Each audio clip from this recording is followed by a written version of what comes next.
But this is not going to make any corn. It's a write-off. And as we get into the irrigating part of this crop, look at the difference water makes. That difference is key to people like Steve Primrose, who ranch and farm in the RM of Rudy. An area dried up and covered in grasshoppers. But in the middle of the suffering, some sections aren't so bad.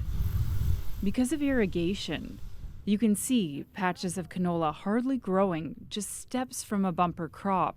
As you can see, And barley, this is a 100% write-off. We're on the edge. not far from a thriving section.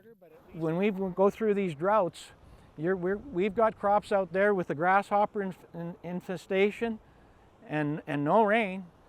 We're getting like zero off the dry land, zero. So we got to pull up our socks here because we're going to have to rely on irrigation to some degree. Primrose chairs the South Saskatchewan River Irrigation District. He says they monitor the water intake and output daily, and that the system could support more farmers without stressing the water supply. The water flows from Diefenbaker Lake down to the Broderick Reservoir. Smaller channels flow through the prairies, bringing the water to the field, despite the drought. Our drought actually started in 2017, so this is the 7th year for us of below average precipitation. Dennis Fugelrud has worked in the area for 50 years. The cattle rancher has never seen a dry spell like this.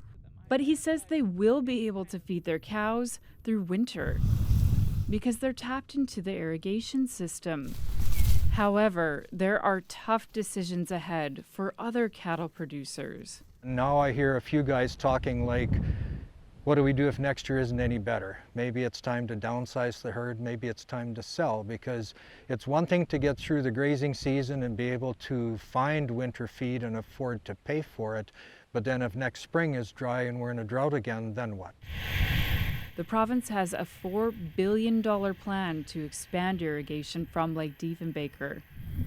The RM Council says all levels of government must support that plan. And Primrose says irrigation is a smart way to secure the region's food production. This is what happens when you add water.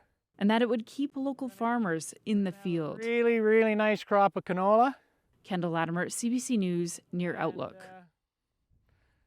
Be able to supply Canada and part of the rest of the world with some oil.